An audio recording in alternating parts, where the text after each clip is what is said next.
Hey, this is René, welcome back for another video on this channel, and I am back with another programming tutorial today. It's been a while since I published the last programming tutorial, so I think it's time for another one. So today I want to code a very simple strategy, but this is something I want to test and see if you can use this. So I might also do a programming tutorial as well, since I have to develop this or code this strategy anyways. And what I want to do is, you can see here already I have the chart open. This is a daily chart of the gold market. Market doesn't really matter. You can use this strategy later with any symbol, but since gold seems to have good trends, it might be good for this specific symbol. So what I want to do is I want to use a moving average. Can be any moving average, but here I will just use a simple moving average, I think. And then we have the normal bars, so to say. What I want to do is I want to use the moving average as a simple trend filter. So when we are above the moving average, we go long. When we are below the moving average, we go short. That's very simple, I think, so not a lot explanation needed here. But we do not just go long when we are above the moving average. Instead, I want to trade the breakouts of the previous day. So let's say, for example, here we see these candles all make higher highs pretty much, or they reach above the previous candle high, and then I want to enter a trade. And here, for example, we would not enter a trade. Here we would not enter a trade. Here we would not enter a trade. So you can see whenever market comes back a bit in a long trend, we do not enter trades. And then here again, this candle, we would have traded this candle, and also this, but not this, not this. This would have been a trade, this wouldn't be a trade, this would be a trade, this.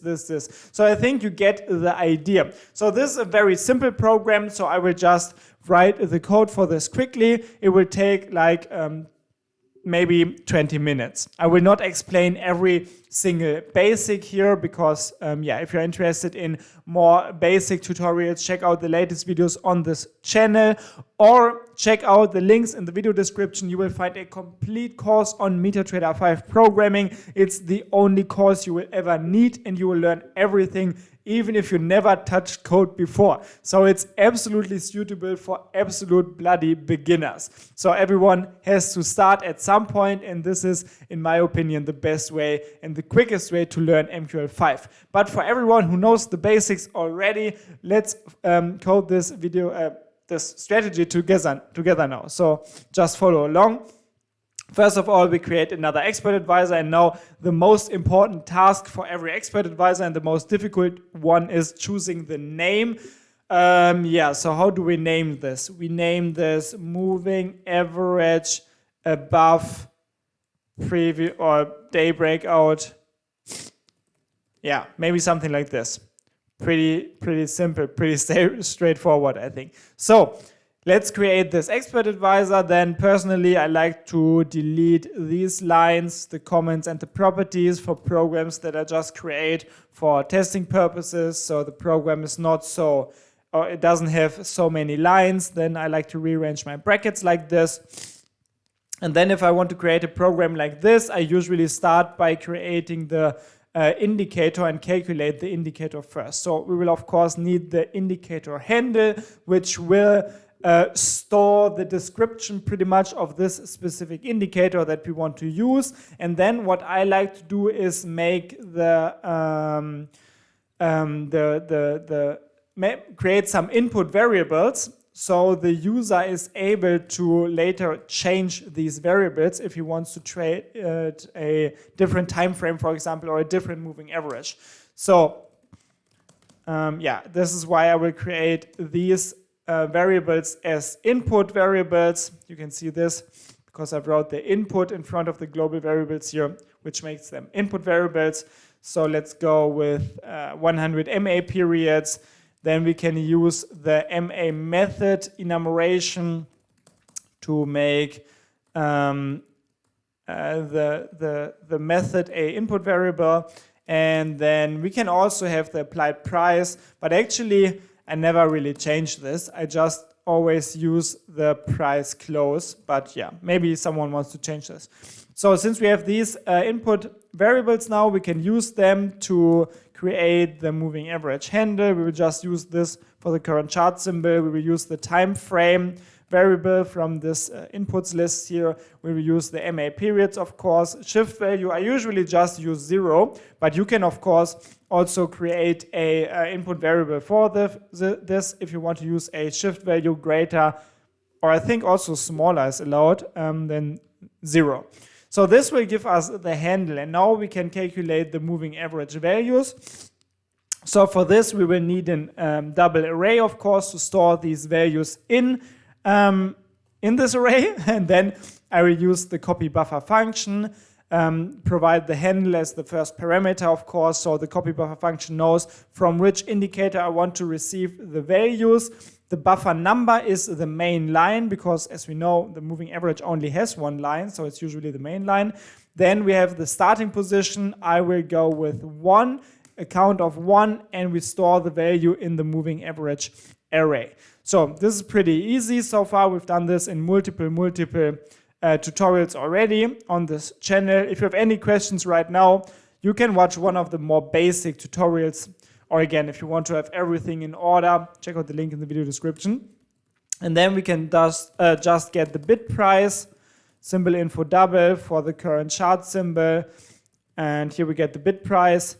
Or maybe we can, maybe let's use the close price of the last bar.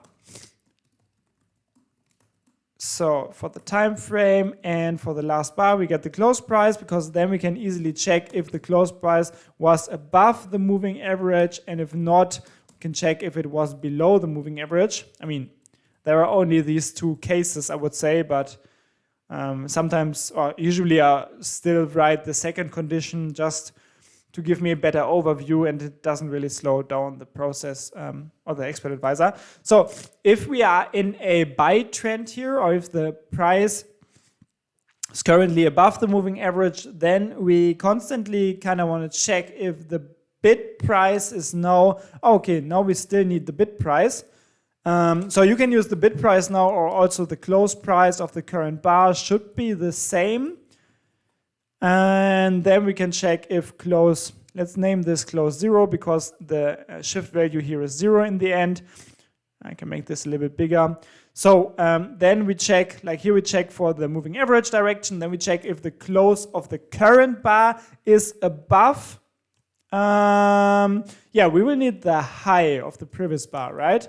So let's go high 1.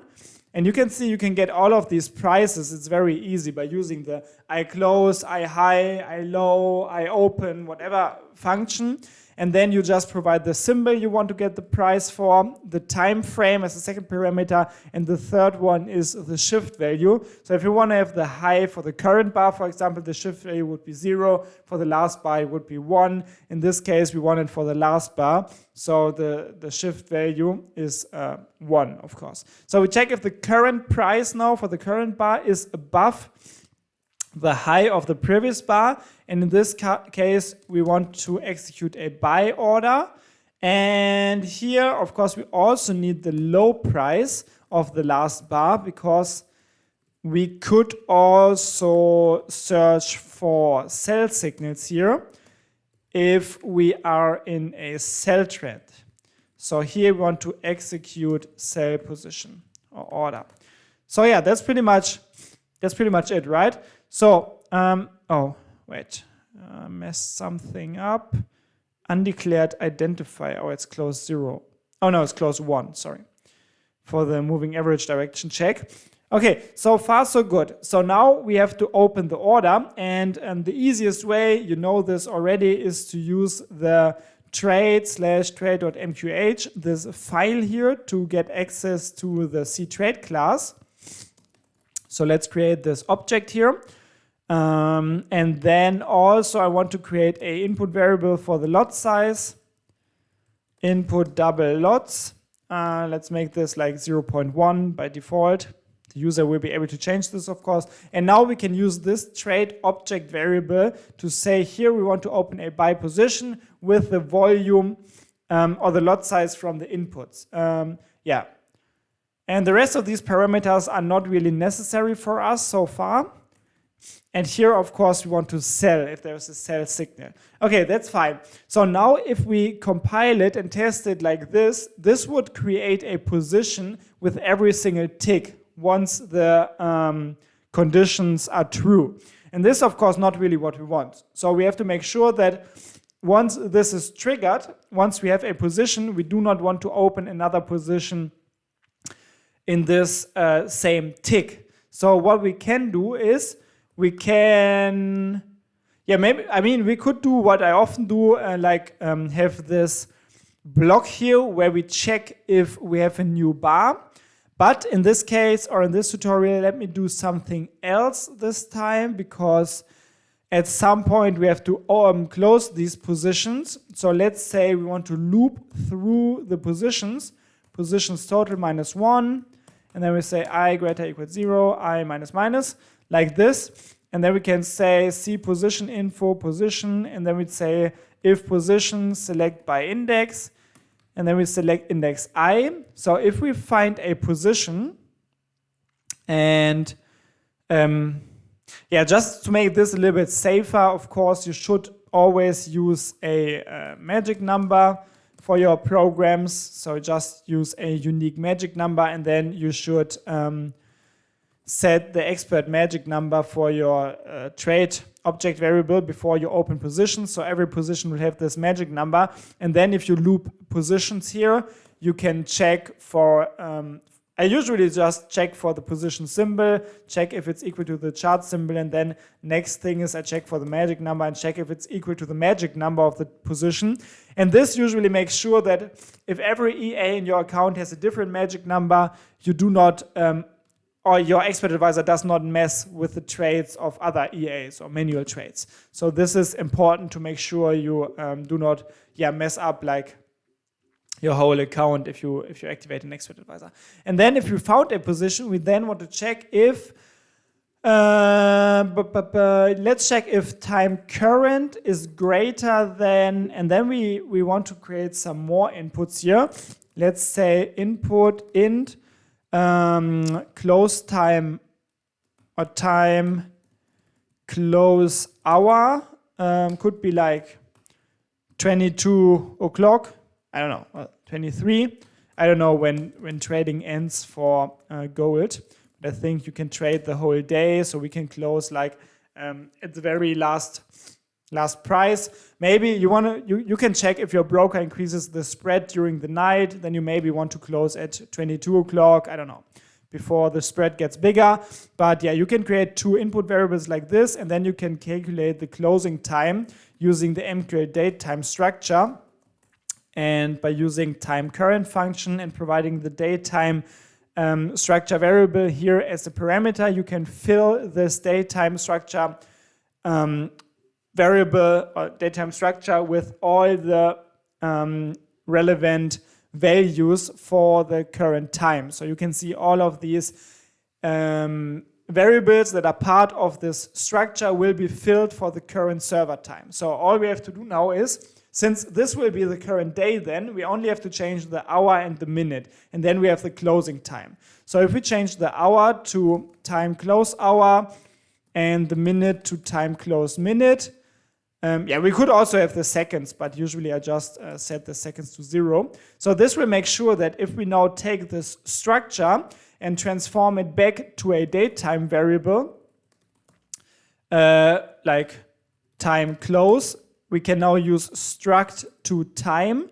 which requests a datetime structure or MQL datetime structure.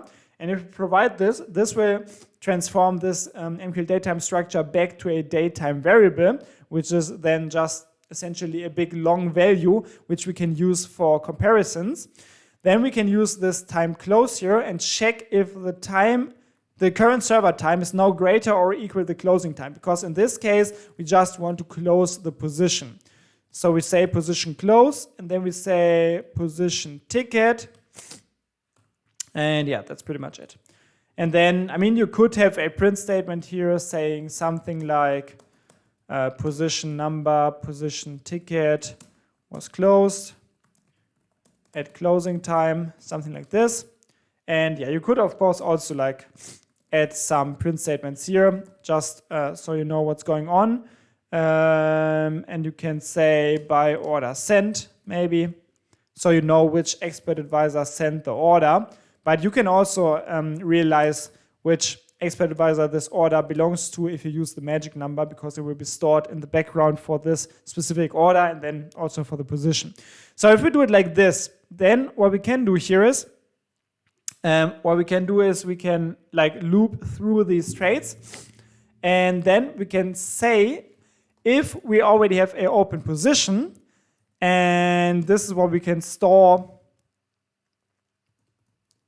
like in a variable maybe, and we can set this to true. Is position open to true? If we find a position, then before we open a new position, we can just check if is position open is false and time current is smaller than closing time or time close. And this should make sure that we never have more than one open position from this expert advisor. So yeah, this should be pretty okay. There might be problems if the EA sends an order and it takes several seconds for this order to become executed, and then there's another tick already. So yeah, this is something that I should maybe cover. And maybe we still need this mechanism that we only open once per bar. Or another thing is we can say that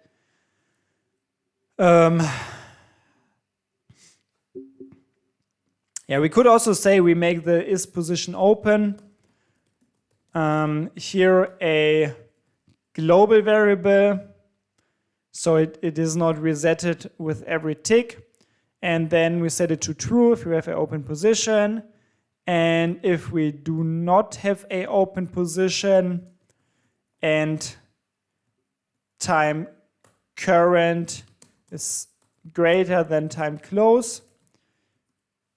Wait. We can also do this somewhere else. Okay, so what I did is I now moved this Boolean variable here outside of the onTick function, so now it's a global variable, which means that it's not resetted with every single tick. And the main purpose for this is that I want to update it also after sending an order. So I want to say is position open is true here and here. And this will stay true until we make it false again. But since it's a global variable, we have to do this manually now or programmatically, because it's not resetted if the onTick function terminates, because it's a global variable now. So what I want to do is I want to say if is position open and time current is greater than time close, then I want to say is position open is false. Okay, I hope I didn't mess this up, but I'm pretty confident that this is all correct. So yeah, what we did here is we included the ctrade class from the trade.mqh file. Then I created a list of input variables, so the user will be able to change this. We'll see this in a second if I start the strategy tester. Then we created some global variables. We use global variables if we want the variable to stay alive for the whole runtime of the program. So if we would declare these variables in a function, they would live only as long as the function lives. And if the function terminates or if the function processing is over, these variables would be deleted from the memory of your PC. But since they are global variables now here, they are not deleted unless the program is terminates or is removed or is the program ends. Then we set the magic number. Then we create the handle for the moving average. We calculate the moving average values in the onTick. We calculate some prices that we need for the entry condition.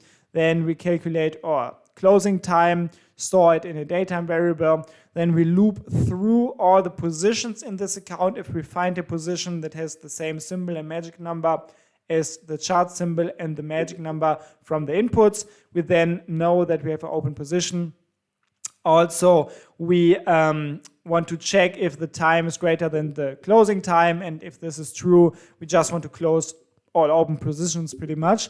And then we check if we have an open position, or if the is position open variable is true and the time is greater than the closing time, then we set it to false. And here we just check if we do not have an open position, if we are like before the closing time, and then we check if the moving average or the price is above moving average, and if the price is above the previous day high, then we open a buy position, and for the opposite case, yeah, we just open a sell position. That's pretty much it. So last compilation here, and let's go to the testing. Also, if this is too fast for you, I know I did not explain as much as I do in some other tutorials. As I said, this is not like for super beginners, but if you want something that is suitable for super beginners or also for advanced programmers, check out the link in the video description. In the course, I do this way slower. So in 20 minutes, I explain maybe what variables are in this complete course. So it's not as quick as on YouTube. So, but now let's start a quick test here. Open the strategy tester. I don't need the terminal here. And then let's select the program. Wait, what's the name? Moving average something, right? Wait. Moving average day breakout. I go for the daily chart here for the gold market. Every tick based on real tick. I want to test in the visual mode first, and here you can see the inputs now. These are the input variables. Yeah, for now, let's just go with the default settings. And yeah, as you realize here right now, I do not use a stop loss or a TP so far. I just want to check if, like, in general, this strategy could work. And if this is complete BS, then I don't really have to do any more programming here, I think. But yeah, maybe adding a stop loss could be beneficial anyways. But yeah, let's do a first test to check if the program is at least doing what I wanted to do. So here we can see we have this buy trend. So if there are higher highs, we should see positions. We don't really see positions. Wait, let's wait here. I think now we see an order. I don't know, maybe it just didn't use the first bar for whatever reason. But let's wait until my chart here is updated. And yeah, now it's trying to send the order. It's just synchronizing the ticks here. But then we should see that there's a buy order sent. And yeah, here we see there's a buy order since we see a new daily high and we are above the moving average. So at 22 o'clock, I think, so 10 p.m., this position should be closed magically by this program. There are also some other additions like that I thought of. You could also say, like, if you are trading into one direction and if you have a positive swap rate into this direction, you could also carry this trade overnight. This would be another addition, maybe with a combination with a trailing stop. But yeah, there are many things that you can try. So you can see this red candle was not creating a new high, so we didn't see a trade here. But then again, here these candles made new highs, and yeah, I think in a strong positive trend, this could actually be, could be good. I mean, you can see here, like we are generating some profits. We're also generating some losses.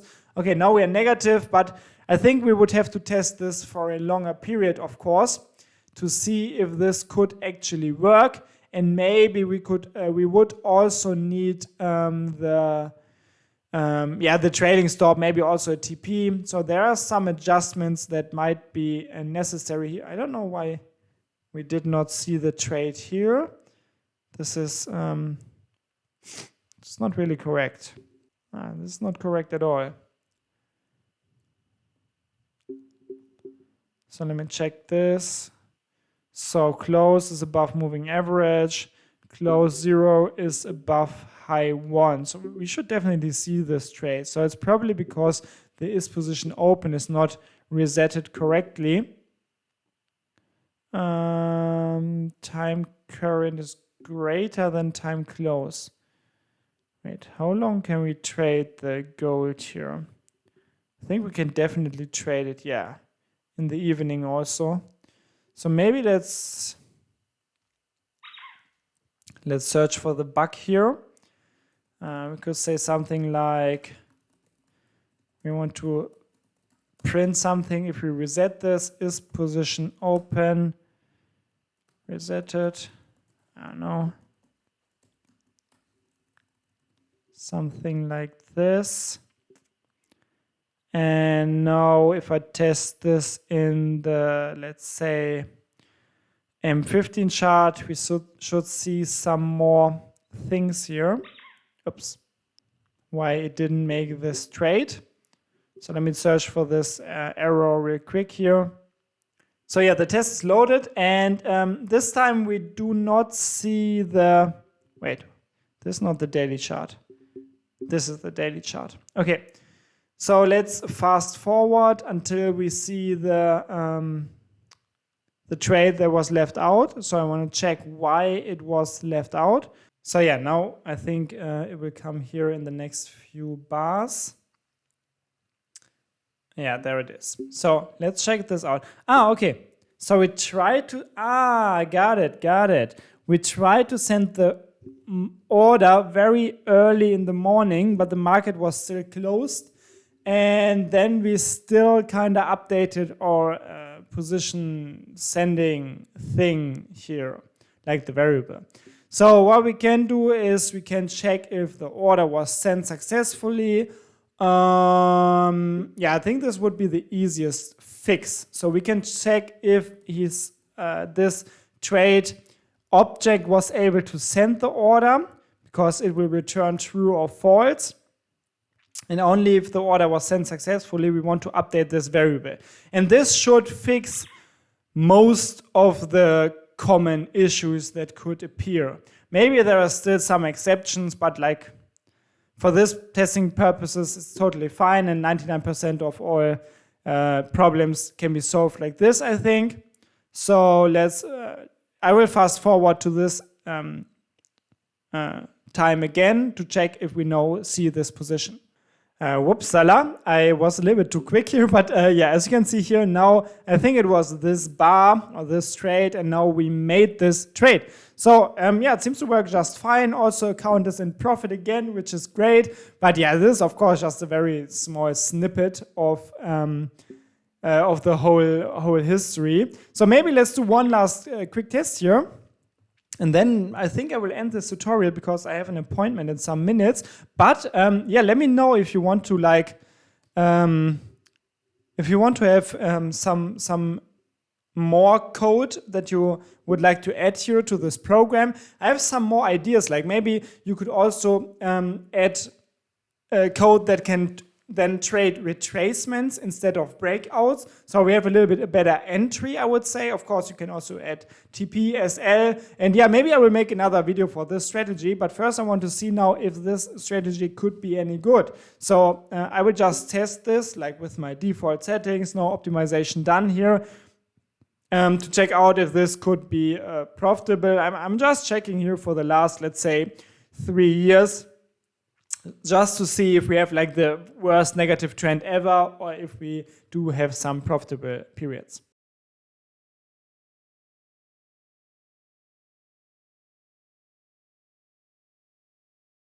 Okay, so this is the test with the data that I currently have here in this terminal.